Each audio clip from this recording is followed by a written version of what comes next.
ആ പിന്നെ ഒരു വർത്താനുണ്ട്. എന്താന്ന് വെച്ചാ പറ. ഗബ്രി ആൻഡ് ജാസ്മിൻ. ഇത് കഴിഞ്ഞില്ലേ?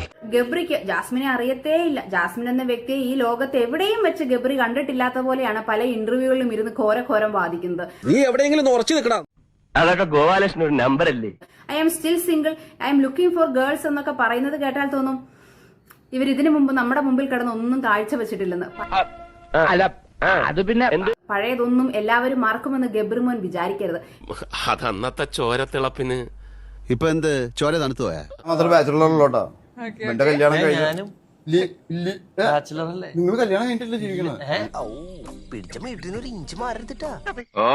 അങ്ങനെയാണ് സംഗതിയുടെ കിടപ്പ്. ഞാൻ സിംഗിൾ ആണ്. ഈ single and bachelor and still looking for girls. ഔചിത്യം എന്നൊരു സാധനമുണ്ട്. ഒരു മനുഷ്യനെ കുറച്ചൊക്കെ ഔചിത്യം വേണം. ടോം ചാക്കോ പോലും ഞെട്ടിപ്പോയി. സ്റ്റിൽ ലുക്കിംഗ് ഫോർ ഗേൾസ് എന്ന് ഷൈൻ പോലും എടുത്തു ചോദിക്കുകയാണ്. കാരണം അതുപോലെയാണ് ഇവർ രണ്ടുപേരും കൂടെ പബ്ലിക്കിന്റെ മുമ്പിൽ കാട്ടിക്കൂട്ടിയ ഒരു പ്രഹസനം എന്ന് പറയുന്നത്. ബ്രേക്ക്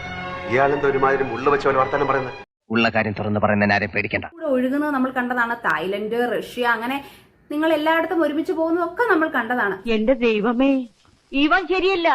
ഇവന്റെ ഉണ്ടകണ്ണ് കണ്ടാലറിയാം കള്ള ലക്ഷണമുണ്ട്. സൗഹൃദമല്ല, എന്നാൽ പ്രണയമല്ല. ഇതിന്റെ ഇടയിലുള്ള എന്തോ ആണെന്നാണ് നിങ്ങൾ തന്നെ നിർവഹിച്ചുകൊണ്ടിരുന്നത്. ചേലനക്കിനായുടെ ചിറുനക്കിനായെന്ന് കേട്ടിട്ടേ ഉള്ളൂ. ഇപ്പൊ കണ്ടല്ലോ. ഇപ്പോഴും അത് അങ്ങനെ തന്നെയാണോ? ഇപ്പോഴും ആ ബന്ധം അങ്ങനെ തന്നെ ഉണ്ടോ? അങ്ങനെ ഉണ്ടെങ്കിൽ പിന്നെ വൈ ഗബ്രി വന്ന് ജാസ്മിനെ കണ്ടിട്ടേ ഇല്ല, അറിയത്തേ ഇല്ല, തെറ്റിദ്ധരിച്ചതാണ് എന്നൊക്കെ ഷൈനോട് പറയുന്നതെന്ന് നമുക്ക് മനസ്സിലാവുന്നില്ല. അതല്ല ഉദ്ദേശം. ഇനി പഴയതൊക്കെ എല്ലാവരും മറന്നു എന്നാണ് ഗബ്രി വിചാരിക്കുന്നതെങ്കിൽ ഗബ്രിക്ക് ഓർമ്മിക്കാൻ വേണ്ടിയിട്ട് ഞാൻ കുറച്ച് ദൃശ്യങ്ങളൊന്ന് കാണിക്കാം.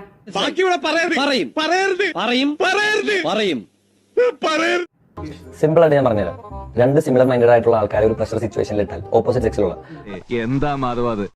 അട്രാക്റ്റീവ് ആയിട്ടുള്ള സിമിലർ മെന്റാലിറ്റി ഉള്ള പെട്ടെന്ന് കണക്ട് ആവാൻ സാധ്യതയുള്ള ആളുകളാണെങ്കിൽ ഹ്യൂമൻ ബോഡി റിയാക്ട് ചെയ്യും. എവിടുന്ന് കിട്ടി? പത്രത്തിൽ നിന്ന് അടിച്ചു മാറ്റിയതാ. ഞാനെന്തോടാ നിന്റെ ഭാര്യ? അല്ല, കുളിക്കാൻ പോയി എന്നെ വിളിച്ചിരുത്തി അടുത്തിരുത്തി വന്ന് സംസാരിച്ച കയ്യിൽ ഉമ്മയൊക്കെ തന്ന് കുളിക്കാൻ വിടും.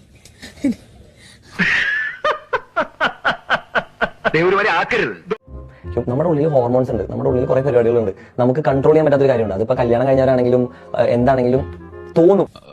കറക്റ്റ് ആണല്ലേ? കറക്റ്റാ, പക്ഷെ ഞാൻ പുറത്തുണ്ടാവും.